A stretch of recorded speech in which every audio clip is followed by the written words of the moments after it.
All right, let's just dive right into this explainer. Today, we're unpacking something that is incredibly personal and honestly, wildly misunderstood. We're looking at how certain traits, the things people have probably called anxious or too sensitive your whole life, might actually be a rare, painfully earned form of cognitive adaptation. We're talking about a concept known as traumatic intelligence. So, really think about this for a second. Have you ever been told that you're just too much? Have you always felt like your brain works in a way that's incredibly hard to explain to people? Like you're constantly scanning a room, processing every tiny little detail, and somehow magically remaining 3 steps ahead in almost every single conversation. If that sounds deeply familiar, trust me, you are absolutely not alone. Now, what's really interesting here is how society loves to slap these pretty painful labels on this exact experience. Words like anxious, fragile, or too much. But the reality? The reality is way more complex. You actually developed these incredible observational abilities almost like scar tissue. They formed slowly and painfully because you literally had to adapt to survive in highly unpredictable environments. You weren't sitting there aware that this was giving you a rare type of intelligence. No, you probably just thought you were fundamentally flawed. Section 1, the science of hyper-attunement. Let's get into the mechanics of this, because clocking a microexpression or noticing a slight shift in someone's shoulders or catching a forced smile, that is not some parlor trick. It's clinical hypervigilance.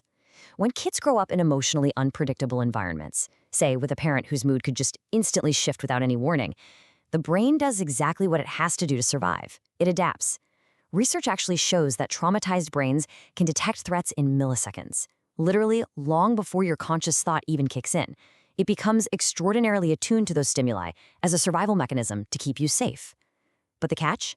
It doesn't just switch off when you leave that house. It follows you.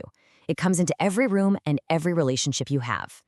And this perfectly explains why you often just know a relationship is ending long before the actual conversation happens.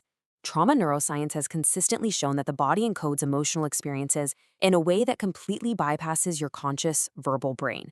Your nervous system literally has awareness that your prefrontal cortex hasn't even caught up to yet. It's like you feel the answer deep in your bones long before you can logically put it into words.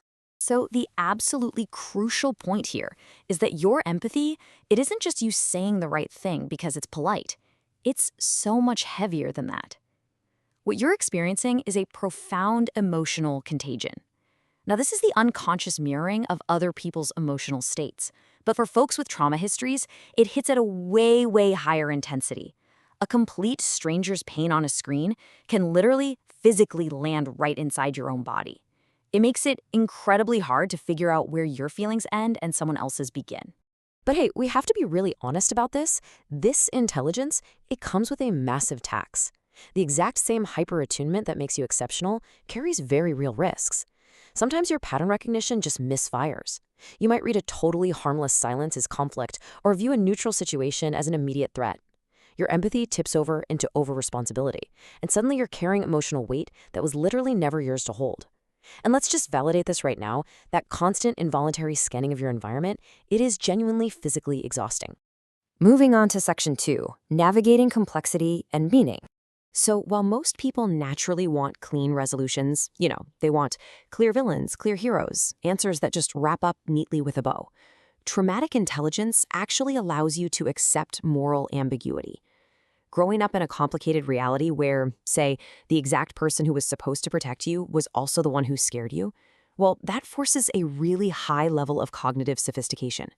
You learn to accept contradictions. You accept the messy, hard truth that someone can genuinely love you and still hurt you at the exact same time. The philosopher Nassim Taleb hits the nail on the head here. He says fragile systems collapse under uncertainty, while resilient ones adapt to it. And think about it. Your mind, without anyone ever pulling you aside and framing it this way for you, built itself into that highly sophisticated, resilient system. You adapted to the chaos. And this leads us right into something psychologists call post-traumatic growth. This is genuine cognitive and emotional development following hardship. I mean, do you ever catch yourself wondering why you involuntarily analyze the why behind absolutely everything? Like, why did they say it like that? Why am I reacting this way? That nonstop internal monologue isn't just you overthinking. It's actually a measurable psychological outcome of early adversity. It results in an increased existential depth and a vastly more elaborate inner life. Viktor Frankl beautifully described this as the human need to find meaning in suffering. When a mind is forced to make sense of the senseless early in life, it becomes exceptionally skilled at searching for meaning everywhere it looks. And that relentless search for meaning, that is an act that fundamentally changes who you are. Okay, section 3.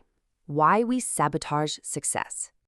To really grasp this, we have to completely reframe the idea of self-sabotage by looking at your window of tolerance. Basically, this is the bandwidth where your nervous system can actually function without totally tipping into overwhelm. Now, if safety and stability were not your childhood baseline, a really good relationship or a massive new opportunity can actually be read by your nervous system as a threat. Why? Because it pushes you completely outside that window of tolerance. So what happens? We fall into this painfully familiar, completely predictable loop. First, you work really hard towards something good. Second, you get remarkably close to achieving it. Third, your nervous system absolutely panics, so you pick a fight or pull back. And finally, you leave before you can be left. But seeing it laid out step by step like this is huge because it removes the shame. It proves that this isn't some fixed flaw in your character, it's just a predictable learned response. You really have to understand that you don't actually want to fail. But to a traumatized mind, calm was always just the quiet before something broke.